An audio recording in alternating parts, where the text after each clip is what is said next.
Myself Ragini Tiwari, I am your biology educator. Now we discuss about breathing and exchange of gases. में देखते हैं कि हमारी body में जो हम लोग गैस को ले रहे हैं और छोड़ रहे हैं, मतलब दो प्रोसेस है, इंस्पायरेशन और एक्सपायरेशन।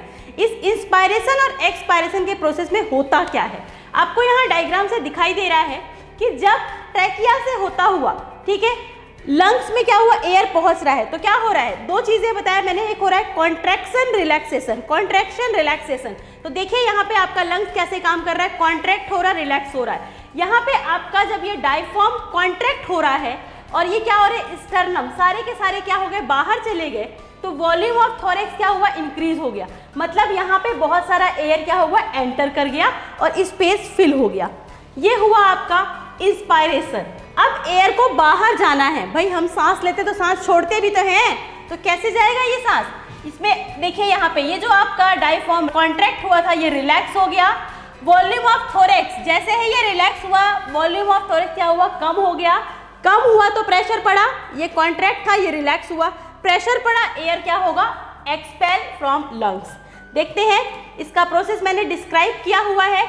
आपका इंस्पायरेशन मतलब इनहेलेशन और एक्सपायरेशन मतलब एक्सहेलेशन। ये आपको पॉइंट वाइज बताया कैसे कॉन्ट्रैक्ट हो रहा है। कॉन्ट्रैक्ट होने से थोरैसिक चैम्बर का जो वॉल्यूम है वो बढ़ जाता है।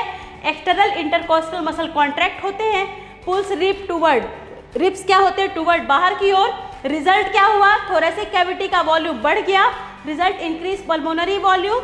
और यहाँ पे जब पल्मोनरी वॉल्यूम बढ़ा तो लोअर इंटरपेलरी प्रेशर लंग्स का एटमॉस्फेरिक प्रेशर से कम हो जाता है, जिसकी वजह से ये गैप फिल हो जाता है, एयर आउटसाइड से इनसाइड आ जाता है। जस्ट अपोजिट एक्सपायरेशन का प्रोसेस, एक्सहेलेशन का प्रोसेस में एल्वुलर एयर रिलीज आउट कैसे हो रहा है। यहाँ पे क्या होता है, प्रेशर हाई है, एटमॉस्फेरिक प्रेशर से ज़्यादा है क्योंकि प्रेशर पड़ रहा है। एक्सपायरेशन में क्या क्या इंक्लूड होता है, डायफ्राम रिलैक्स होते हैं, इंटरकोस्टल मसल जो कॉन्ट्रैक्ट थे वो रिलैक्स हो रहे हैं, relaxation of sternum, sternum he relax हो गए, पल्मोनरी वॉल्यूम डिक्रीज हुआ तो इंट्रा पल्मोनरी प्रेशर बढ़ गया। देन क्या हुआ, lungs rush out respiratory passes, air rich carbon dioxide miss था जो एक्सेल आउट हो गया। ये प्रोसेस है इंस्पायरेशन और एक्सपायरेशन का। Okay, thank you.